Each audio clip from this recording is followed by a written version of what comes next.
All right.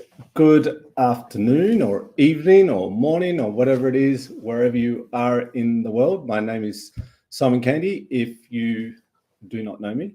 And I run a little live stream here called Acoustic Guitar Talk, where we have very special guests join us each session to talk about a particular topic related to guitar, of course. And we are coming live, hopefully, today through YouTube and Facebook. I do believe that's all working. So whether you're on YouTube or Facebook, welcome. And today we are going to be talking about the greatest guitar chords of all time. Of course, that will be subjective and in our opinion, but some chords that are either a very specific chord voicing, perhaps, or a chord type that can be played in many different ways on the guitar. And we'll do our best to present that chord to you, break it down a little bit perhaps to give it a little bit of background in what's going on with the chord or the chord progression, and then applying it so that you can see you can use these chords in a musical context. And so we're going to sort of steer away from your typical open chords and bar chords. We all know those. We all know those are important, of course. But there's much more to the guitar as a harmonizing instrument. And when you start to explore some things outside of open chords and bar chords, you just realize how much there is. So it's great to see some of you joining us here today. We have, I'm going to probably pronounce this wrong, but Shea from California, it looks like. Gary Cook from Mandeville in LA. Ada, is that from Hong Kong? So great to have you all around. I'm coming from Australia here, so it's just mid-morning. We have an election here today, so federal election, so we're going to go out and vote. So anyway, that's exciting, isn't it?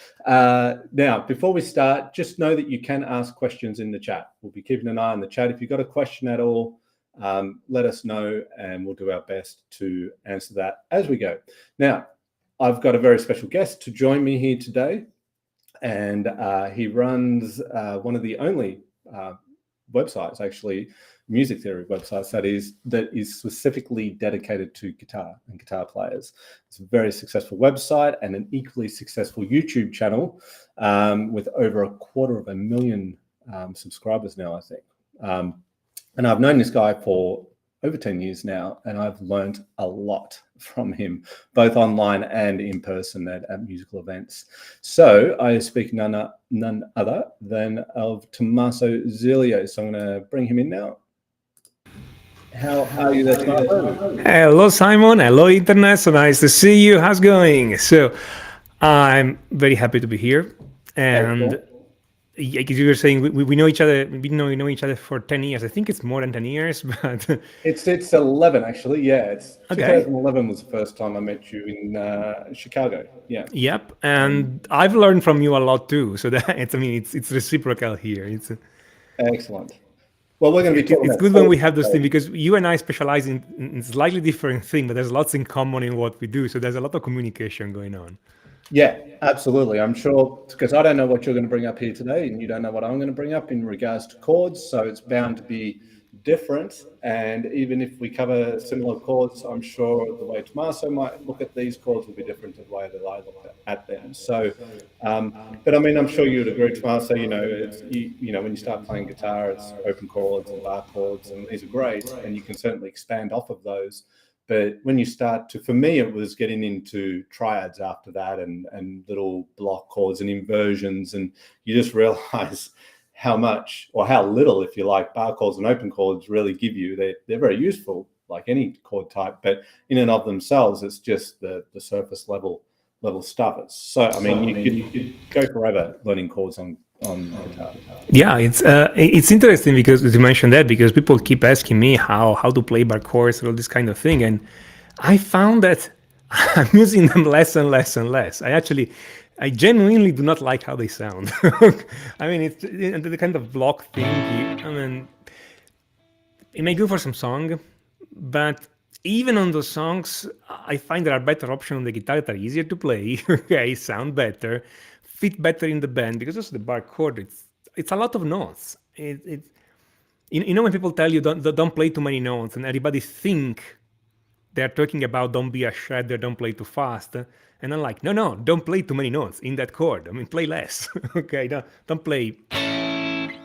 Make it more interesting. Something like, okay, it's still an A chord, but it sounds better and different, essentially. So, yeah, that would be the first thing, in that sense.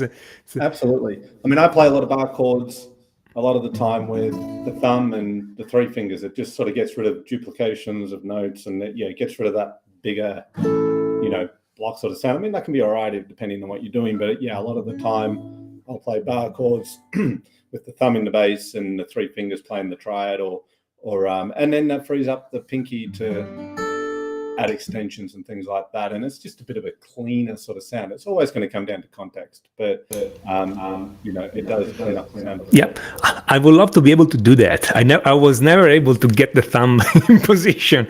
I mean, I can get it there, and then it hurts. So I'm not doing it anymore.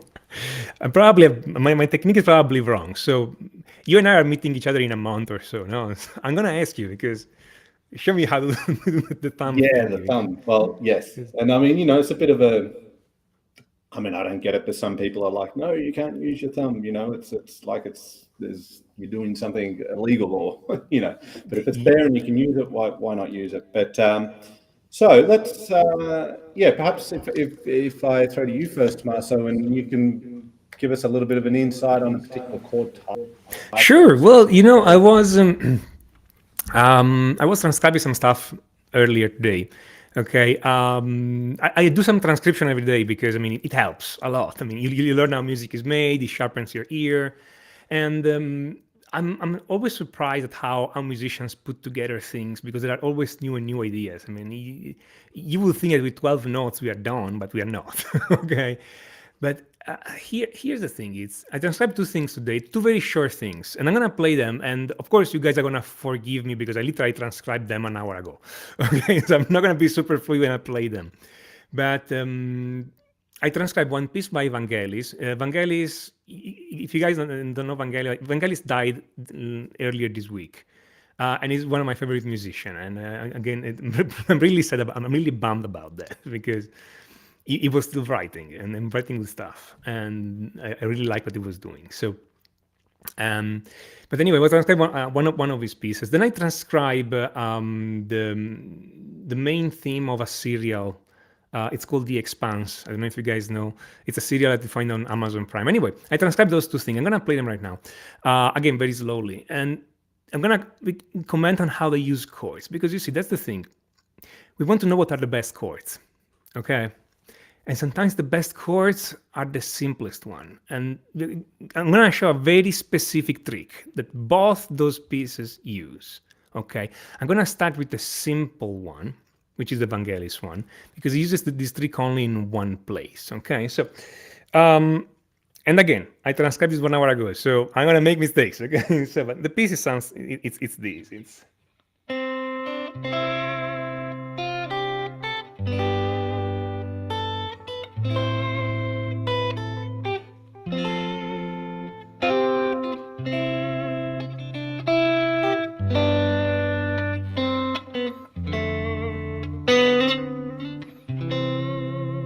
Super simple, nice melody, very quiet. The first thing about this is Vangelis is using only major triads and minor triads in key. So really nothing strange. Really, if you go textbook, that's what you get. Okay, when I transcribe the melody, the chords came immediately because it's literally the bass option, no more no less. But there is toward the end, and again, I'm going to go through it, it's a C major. By the way, I transcribed it by memory. And then I discovered that the piece is in D major, but I transcribed it in C major because I was going by memory. But anyway, C major, G major, so the fifth chord in the key, A minor, so the sixth, and F, which is the fourth. So you can see, simple chords. It comes back to the first chord C, and the fifth again. Here's the trick. This chord is the second chord in the key. It's D minor, but the lowest note is F, not D. So it's the D minor chord in first inversion. And then it goes back to the first chord of the key. And anyway, the idea is this, is all those musicians writing these simple melodies, they use mostly root position chords, where the root note, the note that gives the name to the chord, is at the bass, okay, the lowest note. So when I play C major, the lowest note is C, root position. When I play G major, the lowest note is G, and so on and so forth. It's the lowest root position chords, very simple. But there is always a point in the melody when they want to destabilize things a bit, and they use a first inversion chord. And if you have a little experience transcribing, okay, and this used to get me every time when I was learning to transcribe. Now I know. I was transcribing a piece of music, okay, and one chord or two chords, I couldn't find them. They sounded in key. I tried all the chords of the key, but none of them work, okay? It's because it's a first inversion chord. I mean, 90% of the time, it's a first inversion chord. What's a first inversion chord? Well, a chord has three notes inside. Okay, the first, the third, and the fifth. C major will be C, E, and G. No? When you put the third, so in this case the E note, as the lowest note, so you play E, C, and G, rather than playing C, G, and E, like I'm playing right now, I'm playing E, C, and G, so the E note is at the bass. That's the first inversion chord. Okay, those chords sound great. The songwriter best secret. Okay, they sound in key. They're not daring chords, okay? You don't go out of the key. You're going to see the daring chords later, but they always sound great, okay? And it makes the whole thing flow better. Okay, now, that's it for this Vangelis piece, okay? Just a simple thing. In a certain point, it takes a chord and uses the first inversion, not the root position. Makes sense so far? You want to say something? Want to say something, Simon? Or... No, I'm just listening and learning. Okay. I thought you had a comment as you came in. No. Okay, I'm gonna play now the other thing. So the other thing is the main theme of The Expanse, which is this serial, science fiction serial that you find on Amazon Prime. I'm not affiliated with Amazon Prime, but the serial is pretty good. And I love the music. You know when you watch something on Netflix or Prime, there's always the button like skip the intro. I never clicked it on The Expanse. It's like every time I'm like, okay, I'm sitting there. It's a few minutes, it's a few seconds, but it sounds so good. And it's in D minor and they start. And they have all those airy orchestration of the thing. And that's a D minor add 9. I'm gonna see this later. And then there's the melody. Let me play it again, sorry.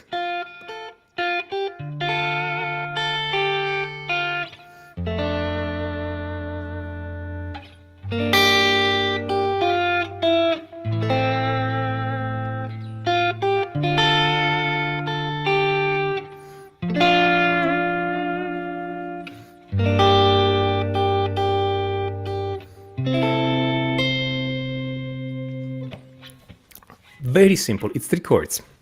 It's three chords, but with a very clever use of the first inversion chord. So, to your ear, to my ear when I listen to this for the first time, this feels like a loop of 4 chords, and we change the chord every time. Now, change, then change, and change. 4 chords, but those are only 3 chords. First chord is D minor in root position. Okay, the bass is D. The second chord is still D minor, but in first inversion, the bass is F now. Okay, that's very clever because you are still on the same chord. But the feeling is like you change chord. And it always happens this way, by the way. They first play, either they play only the first inversion, but if they play both, one after the other, they always play the root position first and the first inversion later. They never do the opposite. And it's not a rule, it's just that the other way doesn't sound as good. Simple as that, okay? So at the beginning is this, essentially. So D minor in first inversion. Then you have G minor, which is the 4th chord of the key, and A minor, which is the 5th chord of the key. Okay, so very simple. It's a standard 1-4-5. It could be a blues, okay, because it's just 1-4-5. Second time through, same trick here. First the D minor, then the D minor in first inversion, and just putting the F at an octave higher because that's what they do. G minor, and then at the end, it's an A minor, but in first inversion. At the very end, they just change the last chord just to leave it even more open. First inversion chord is less stable than a root position chord. So musically, it just opens up. It's just like there's more to come, okay? But there's another reason why they use a first inversion chord here, because the melody goes from G to A. The chord is G minor and A minor. If I just play root position, then the melody and the bass do the same thing, meaning that the melody is G going to A and the bass will be G going to A. That doesn't sound as good, okay? When the two chords move exactly parallel, all the notes move together, especially if the bass and the melody do exactly the same thing, so like we call them parallel octaves, because they are octaves away and they just move together, it tend to not sound as good. It tend to sound empty or like there's something missing, okay? So you want to keep the melody, okay? And so what you do, you change the bass. You could have made the G in first inversion, but since you go from a first inversion chord to a root position chord, it feels like you are closing, and it just stops the momentum of the whole thing. But that's an opening for a TV show, okay? You don't want to stop the momentum. You want to leave it open so people stay there and watch the TV show. I mean, this little psychological trick actually helped. So you put a first inversion, a root position chord, and then end with the first inversion chord, A minor. The third of the A minor is C, and the C is at the bass. Okay? So, very clever little use of first inversion chord. You don't have to do all this reasoning when you compose. It's just keep in mind that you have the option of using first inversion chord and experiment, and your ear will tell you what to do. Now, if you want to know more, of course, hey, give me a call, okay? We can go there from there. But keep in mind, you can play all those chords in first inversion with the third at the bass, and this has a big impact on the psychology, on the emotional message of the melody. Okay, that's my first thing, Simon. That is your turn. I got you. I'm just thinking, where's my unmute button? I can relate to when you're talking about, when you first start working things out by ear and you're thinking, what the hell is that chord? Because it sort of sounds like an E, but it's not E. And if it's a, first inversion C with the E in the bass and you're searching around, and I can definitely relate to getting past that stage where it's like, oh, wow, it's an inverted chord. And something else you said there that was really important, not so much directly related to what we're doing today, but is you were saying you like to transcribe something every day to keep your ear in, and I think that's really, really important. And it's sort of lost today because there's so much resources out there with online, and there's a million tabs, and you can almost download a tab before you even think of what song you want, whether it's accurate or not. Well, that's a bit of a gamble, but always using your ear is so important. It's one of the most important skills, and I'm just so glad that I started learning before the internet was a thing, and it was sort of about a necessity to use your ear, and you just learn so much. It's incredible. If you get lost in tablature and numbers only, you're just missing the whole essence of music and absorbing and soaking up the sounds that are available. So it's Well, the internet is useful. Right now, if I want to transcribe a song, it's like, I remember a song, I want to transcribe it. I go on YouTube, you find it in a second. So the internet can be useful, but you have to make sure we don't replace understanding with watching 1,000 different videos just to be entertained. That's the thing.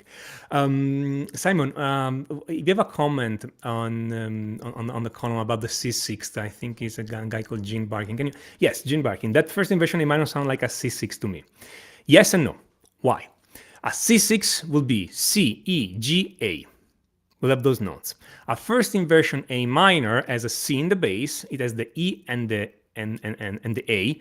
It will not have a G. Okay? And the difference, it's subtle, but it's there. And a first inversion A minor sounds this way. A C6 will have a G somewhere, which sounds this way. And if you go, and again, you could go either way, but if you go and try to play this G note against that chord listening to the original audio, okay?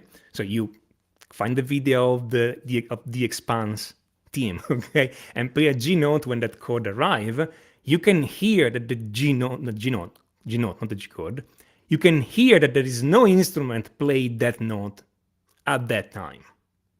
So it's not a C6, okay? It looks like, but it's not a C6 unless you have a G. Okay, or at least that's the formal difference. Then, the real reason though is that chord sounds like a fifth chord to me. Okay, simple as that. Once you develop a bit of your ear, it's not the third chord of the key; it's the fifth. That's the emotional arc of the thing. So that G is not there. To the point that if there was a G, I would be more inclined to classify it as an A minor seventh in first inversion, which would have the same note as a C6. At this point, the distinction between A minor seventh in first inversion and C6, it's academic. Okay, but the point is, there's not a G note in there. Or at least, I cannot hear it. If you can hear it, up to you. Okay, I cannot hear a G note in there. But good comment, by the way, because those small things are important. It's not nitpicking in this case. It's important to understand what's going on musically. Awesome, excellent. Okay, so I like to play. I mean, I'm predominantly an acoustic guitar player. I do play electric guitar, but I like a lot of open droning strings in chords. Makes a very beautiful sound, and there's lots of ways that you can approach this, and some of them are sort of subtle in some instances, the differences, but subtlety and nuance is really important in music. But a really, really simple way to get a really different sound, to voice a chord progression out a little bit differently, is actually using open chords, after saying that at the beginning. However, not just in the open position. So let's say we have a chord progression that is F, G, C, and D. Okay, F, G, C, D. So I could take, for example, a C open chord shape here, and I could move it up. So essentially it's a root 5 chord, right? The root note's on the 5th string. So I could move that up until it is an F chord of sorts. And that is, I'm moving that chord shape up exactly as it is, not barring or anything like that, just moving it up to the 8th fret where we've got our F note. Okay, and what you get is an F chord. It's not going to be a straight F major chord because we're maintaining the open E and the G. So we've got like a major 7 in there, or the 7th in there, and the 9th. We don't have to sit there and analyze these chords and work out what their names are. You can do that, of course. But the point is, you get a nice sound for a nice voicing for an F chord. And then we could take the same shape and move it up 2 frets. And now we get a G type chord, which has the G in there and the E. So it's like a G6 there. Okay. And then the next chord in the progression was C. So we just come down and play a C chord. And this one's I see this one quite a bit in a lot of music, and that is moving that C up 2 frets to play a D. So you'll see that quite often in tunes. Maybe not further up the fretboard as common. But that's a nice way to voice a D chord, and it's like a D add 11 or whatever you want to call that there. But so instead of just playing on the F and the G and the C and the D with standard chords, we can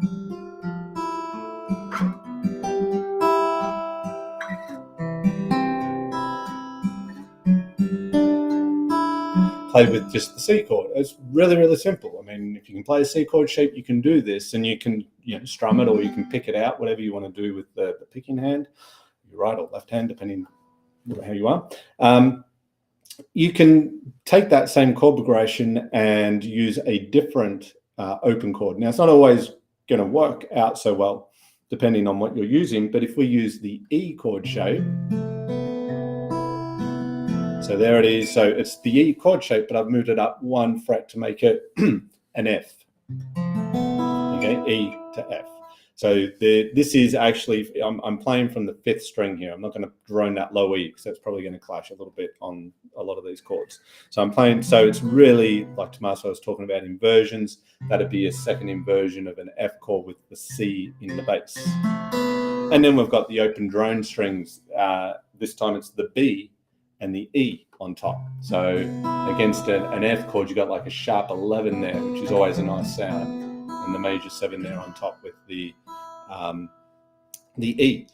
Our next chord was G, so we moved that up, that E shape up 2 frets, and we get our G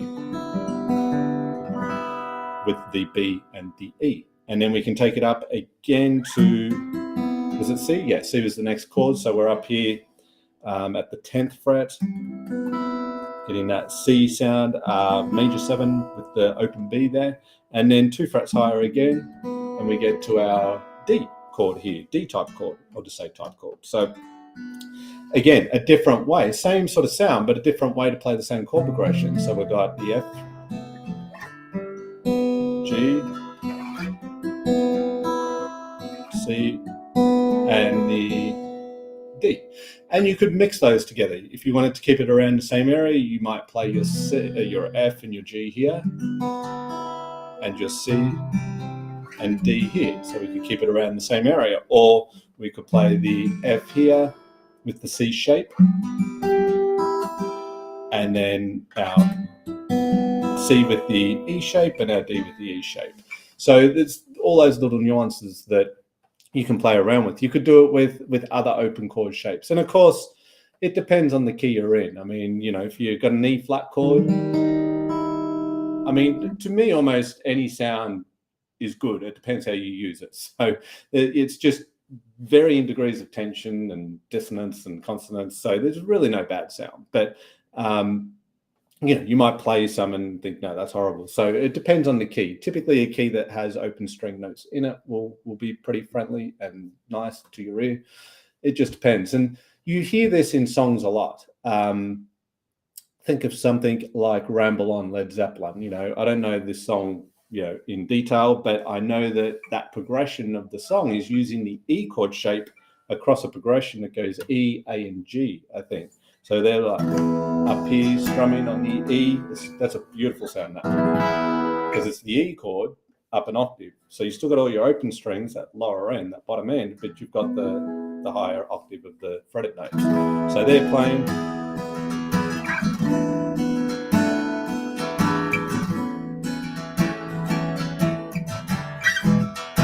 This sort of thing. I think it's half.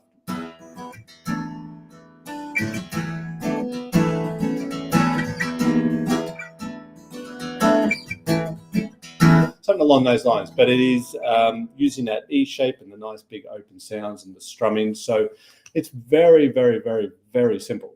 Couldn't get more simple. It's it's just open chords, but it's a way to get a different sound from your open chords and to have a variety of ways to voice out a chord progression that's not, just your typical way of doing that. Tommaso, can I add something to that? Yeah, it's moving the position of all the triads. It's something that everybody should do, and I even venture to say that you should do it and forget about naming those chords, because Before I said the question was not nitpicking, and it's true. At the same time, I say we don't have to engage in the name that chord context every time, because sometimes it's just, hey, do you like the sound or not? Then maybe you can find out exactly what it is, okay? But also because our chord naming system is unnecessarily complex, honestly, sharp 11s and all this kind of thing, and people get confused. So I say, everybody at home listening right now, move those things around and just think, do you like it or not, or if you can make music, okay? So, and in chords like E, like Simon was saying, you move the E and you keep the high string open, but you can do the opposite. You take a chord like D and you keep the bass the same while you move the...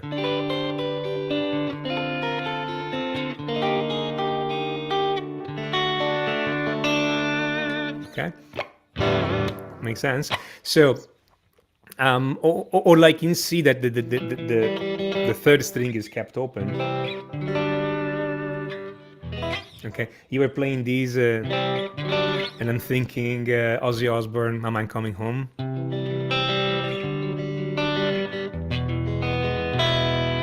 Okay, so it's exactly this trick. Okay, so yeah, move them around. Forget about theory, naming, classification, etc. Just move them around and hear how they sound. Later, when you find something you like, sure, let's sit down, let's analyze exactly what they are. Let's see what you can play around. The point of theory is not to give a name of things, to things. That would be very boring. Okay, I mean, the best thing we can do with music theory is like, okay, that's the name of this thing. Who cares?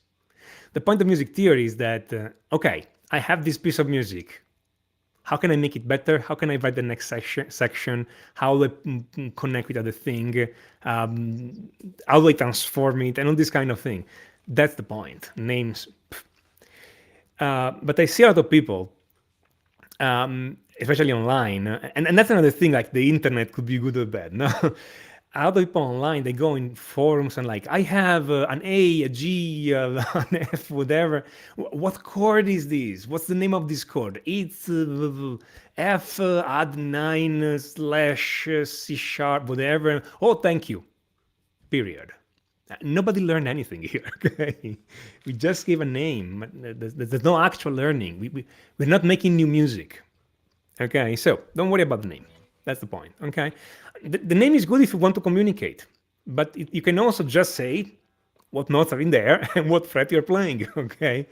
So I'm gonna go on with the next thing. So when you play two notes in music, we call this an interval, no? And the two notes could be the same, so there's a unison, okay? Or they could be at any distance. They could be very far, okay, like an octave or a fifth, and all this kind of thing. Some intervals sound more dissonant than other, okay? So those are all consonant in intervals. But for instance, this one, okay, that's dissonant, okay?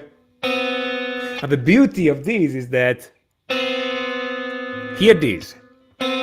Hear how much, and pardon my French, hear how much it sucks. Okay, but if you put this in the right context, it sounds good. Those two notes are still there. Okay.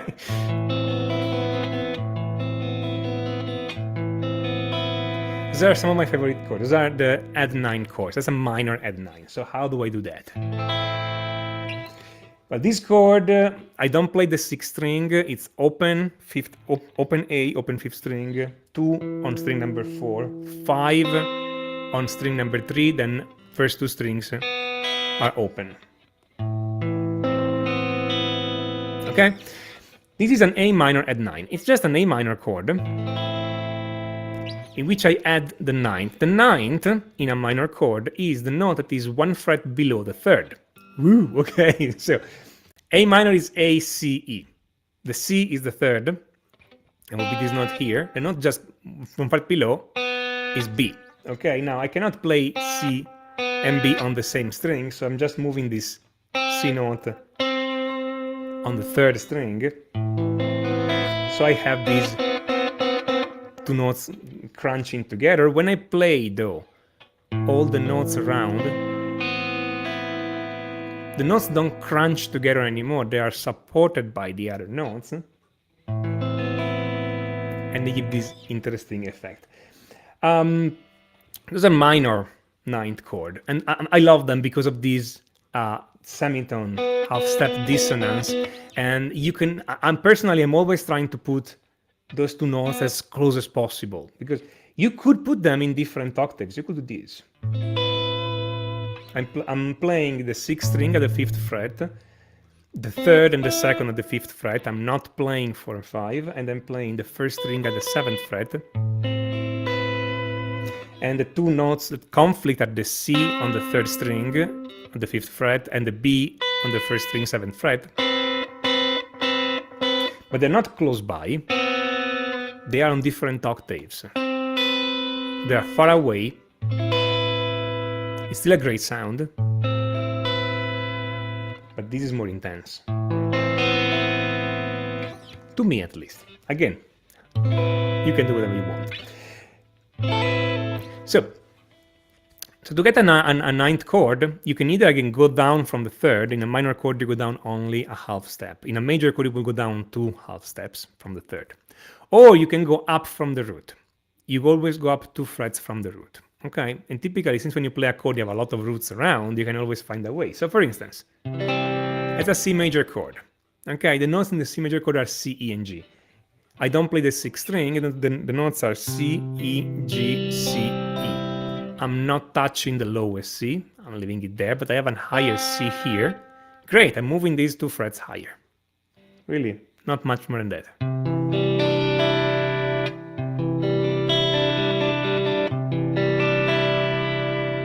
Okay, that's a C at 9.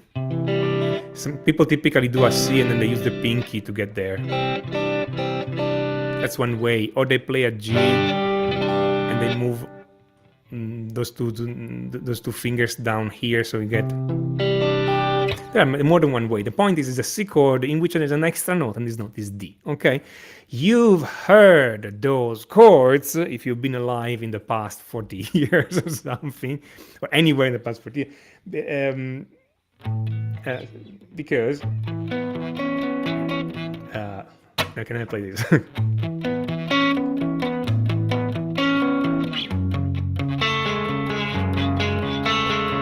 It's every breath you take, essentially. Okay, those are add 9 chords. But not only. I mean, they use everywhere and anywhere. Okay, whenever you have something that already works okay with triads, so bar chords, for instance. Okay, and you want to add that extra spice, you just add this extra note, grab one of the root of this chord and move it higher 2 frets, and you try to put this note higher in the chord. So it's not the bass moving up, it's always one of the high notes moving up, because it sounds better. And then you just get this kind of, I mean, that's an A bar chord, A major bar chord. Not great, but if you just add this extra note here, the ninth, it's special already.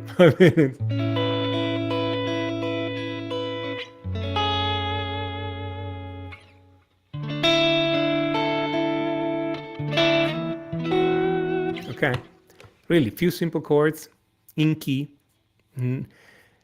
but at the ninth, and it's just special. Okay, and again, songwriter's secret. One of the things I've learned,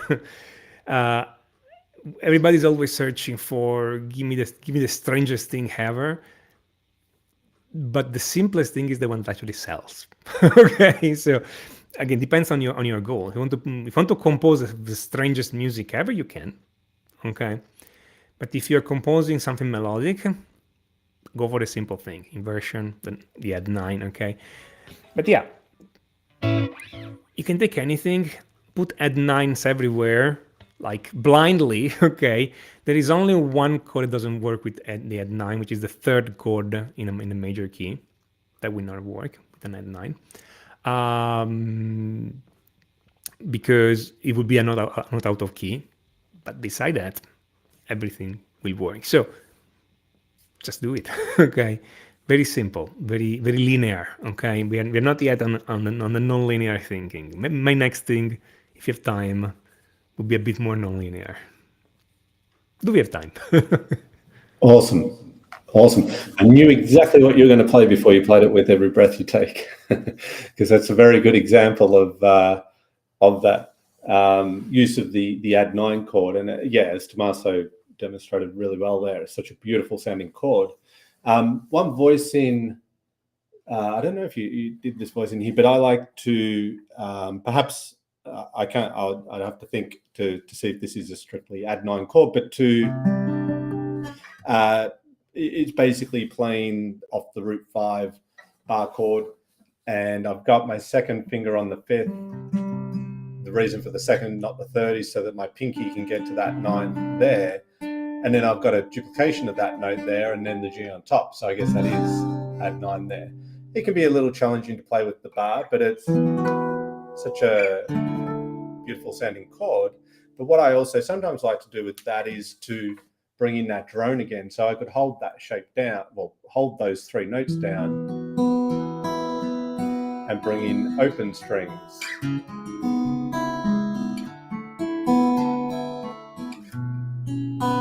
This sort of thing, whatever you might be playing. But and it's good to kind of, if we think of Every Breath You Take, just as an example, when you look at a song, it's good to sort of take in the add 9 and to kind of play around with it. How else could you kind of voice that song out? Not to say that's how I'll play the song, but just to kind of take the concept and just play around with it. And with that song, I'm playing it in G there because it's a little bit tricky to do in A, but you could just take they're all add 9 chords essentially, or suspended. I think there's a D suspended in there if I'm in the key of C add 9 perhaps there, because we've got the 3rd in the bass. So it's add 9, isn't it? So I could take that chord progression and play with the droning G add 9 chord to the E, and down to the C, up to the D. Now, I'm not trying to play the song. If I play that, it's not what's happening in the song, but I'm just taking the concept. So rather than just learning a song, which you will forget, because every song you ever learn pretty much you'll forget. There'll be 3 for some reason that stick in your mind no matter how long you leave between intervals between playing them, but every other song you ever learn you will forget. It's just how it is. But if you can grab the concepts behind what's happening in the song, you don't forget those typically, because you use them all the time in all different contexts. So it's good to, we're talking about chords here, so it's good to, recognize chords in songs and see what you can do with it. So another example of that here, I've got a big list here, so I'm just going to pick out. Well, I wanted to comment on the thing about using open string, because that's something I do all the time. We're using the 9th position with open strings. It works great in the key of C sharp minor. Seems random, but you get this chord here. So that's from the 5th string, 4th fret, 6th fret, 8th fret, 0, 0. You don't play the 6th. And there was this piece I wrote years ago.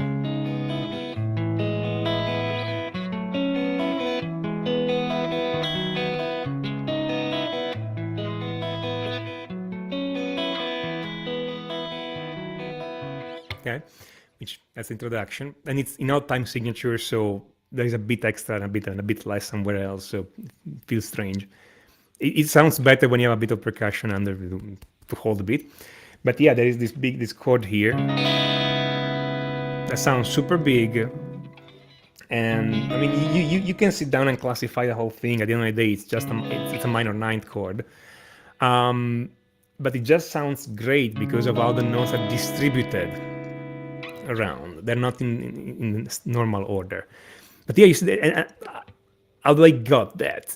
By trying. I learned this shape from the Police, because I mean, first of all, Everybody to take. And second, a message in a bottle. Okay, it's like they use a lot this shape. Okay, and I just move it around.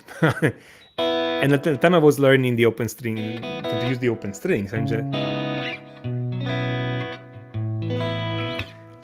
you just see how it works. You see, that's the thing. Experiment. Okay, nobody should be afraid to do what you don't know. That's what experiment is. You're doing something and you don't know. Okay, don't be you afraid. learn the most, right? Exactly. I mean, yeah, absolutely. You can learn a whole list of songs. That's great, or you can do that, but you can learn the concepts behind them. So another thing I like to do or play around with, and this is probably not so much. This is implying chords, really, and that's using the harmony of a tenth. And you hear this in like Blackbird. We all know Blackbird, the Beatles, right?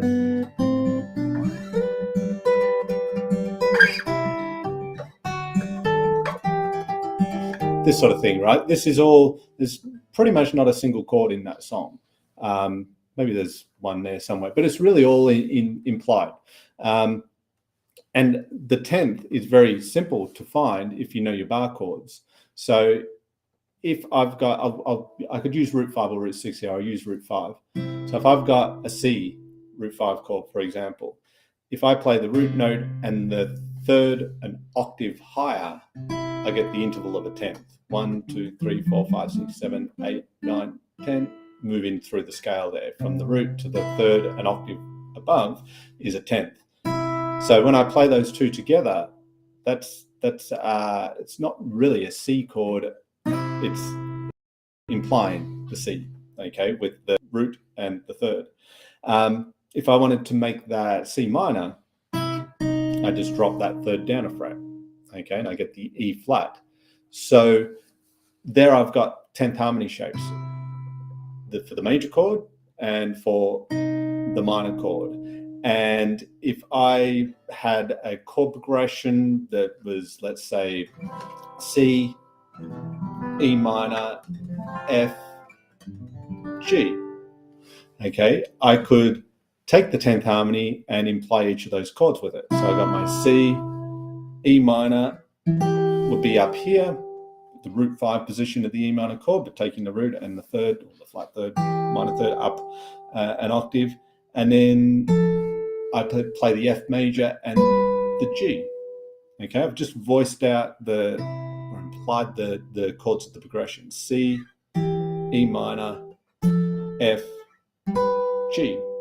And then, that in and of itself can be a nice secondary part to someone playing the standard chords. Or again, we can bring in these open strings.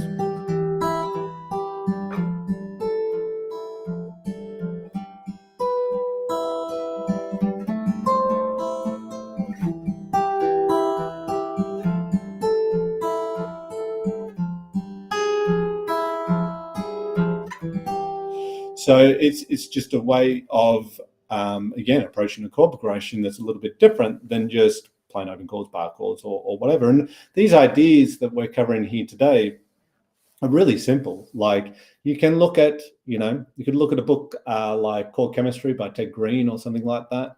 And, it's a fantastic resource, but, there's a lot of chords in there. And you get into styles like jazz and all this stuff, and there's some pretty complicated chords. And some great chords to learn. But these ideas that we're covering today are advanced sounding things, but are very, very simple. And you don't need a high level of technique to be able to do this stuff. It's just the insight and the know-how and looking at what you see in songs. Again, you could learn Blackbird, nice song, then you'll forget it, you'll move on. But you could take that idea and, you hear it in music all the time. And again, it depends on the key you're in as to how those open strings work. But as you could see with the add nines before, with the most dissonant interval you can get, except it can sound so nice in when applied in context. Anything can really work. It's just a matter of how you're applying it on experiment. I like to mention that you mentioned the tenths. before the tenths have been used everywhere. Like it's. I mean, everybody knows.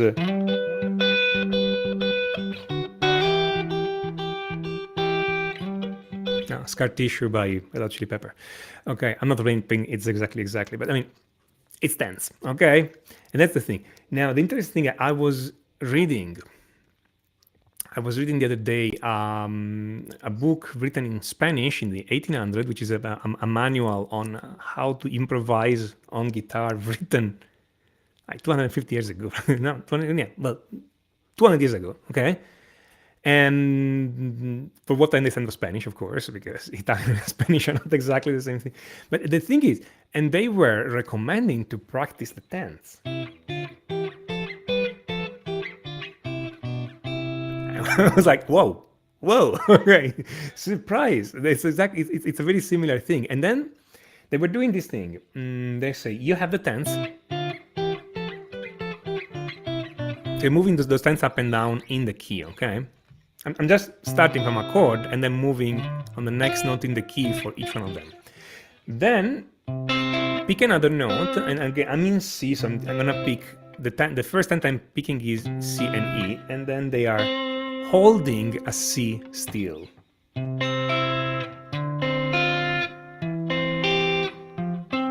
Let's change the string.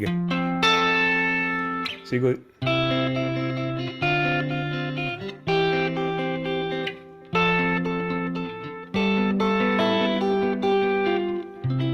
Okay, or stuff like that. And I do it in minor.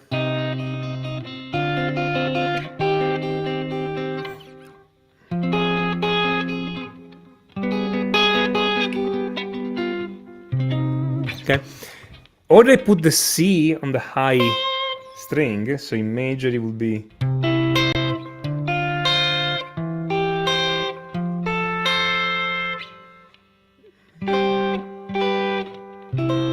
And in minor it will be.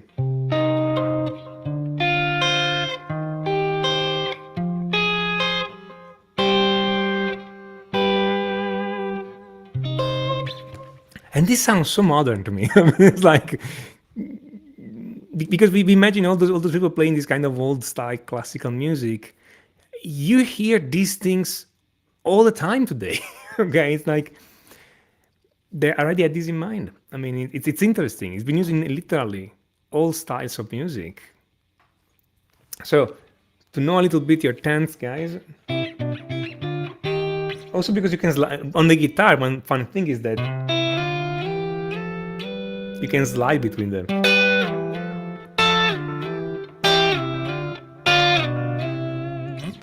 And sliding harmonies, it's so fun, actually. So, but yeah. Awesome. Yeah, that's great. I think it's yeah. I mean, when you're looking at things like the tenths, you're sort of getting inside the bigger chord shapes you might already learn, like bar chords, and just kind of seeing all the working components and taking a little bit out of that. I mean, it's all kind of in there. And, you know, in a perfect world, I always think in a perfect world, if you're starting to learn the guitar, you learn triads, you know, because it gives you the foundation of inversions and you know, then everything can sort of grow from there. But of course, you know, we learn the open chords, bar chords, because they're very practical for what you want to do, but they're kind of just a little bit, they're very static, and there's not really any understanding you can get of chords from that alone, really. So yeah, that's fantastic.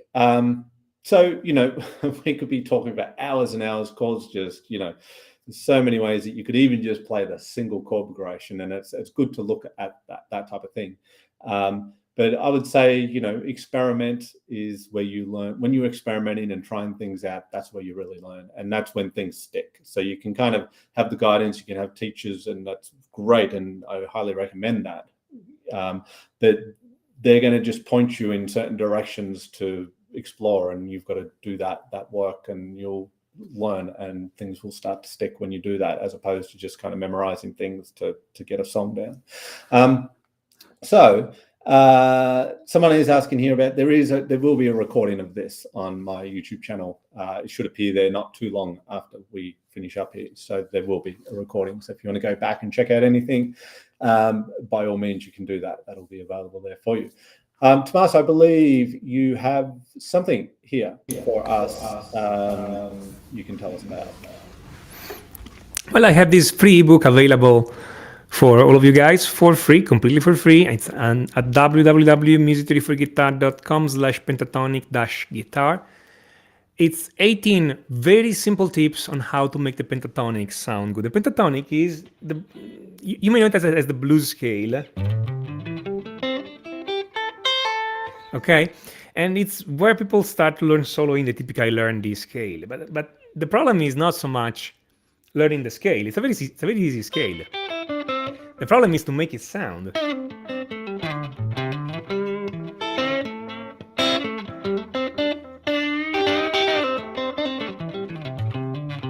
Okay, how do we make it sound? So I collected here 18 of the best tips on how to make it sound. Everything I played right now, it's inside that ebook. Literally, every single move I made, it's inside that ebook.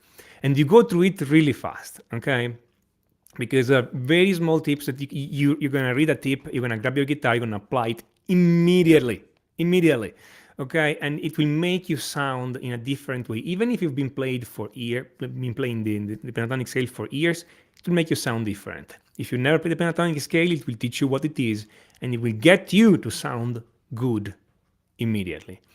And again, completely for free, no string attached, which is always funny to say about guitars. No string attached, okay? Just go there, get it, have fun. Awesome. Sounds great. I also have something here if you guys are interested. And I just said it before through to Tommaso about, I always find it quite valuable to, if we're talking about chords here, but anything, is to take a single chord progression, and I challenge myself as to how many different ways can I play this chord progression. And there's something about applying this different techniques to the same progression. It just sort of highlights the possibilities and makes you aware of the possibilities in regard to how many different ways you can play a chord progression. So this ebook is one basic common chord progression. I could have done it many more ways, but I think there's 5 different approaches I take to the same chord progression for 5 pretty different sounds. It is the same chord progression, but you'd be amazed how you can stylize it or decorate it, if you like, depending on whether you, the chord types you use, voicings, approaches, etc. So I use some, what do I do in this ebook? I have some open droning triads. I didn't really cover that today. We didn't look at that today, but that's in the ebook. Similar sort of sound to some of the concepts and approaches we're using today. There's some harmonic stuff in there over the chord progression. There's a bit of a jazzy way to play the chord progression, rhythm fills, etc. So it's got the audio in there as well, so you can hear everything, and it just sort of shows you and makes you aware of how many different ways you can play something. And I think if you really know your stuff, you're going to be able to take even just a tune and play it a bunch of different ways. And you often hear a sign of a great player to me is when you hear them play over the course of time, perhaps, or even, maybe from one gig to the next, and they don't quite play the same piece the same way.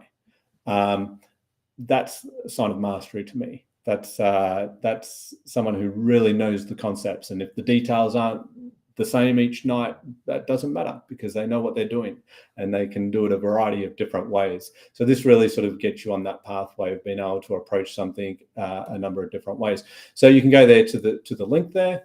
It's a free resource there. So certainly check that out, and it'll give you some cool ways to approach, again, using your chords to play common chord progressions that you're going to see in songs all the time.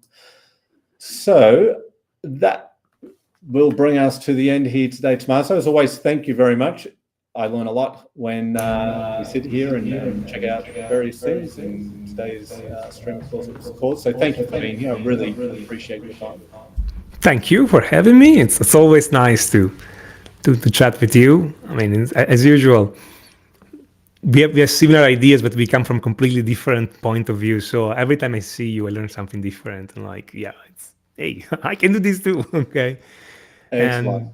Yeah. Awesome. And thank you everyone for being here today and chiming in, and wherever you are, I hope you have a good afternoon, evening, morning, whatever it might be, weekend anyway, isn't it? So excellent. Thank you again, Tommaso, and we will see you on the next live stream. Cheers. Take care, guys.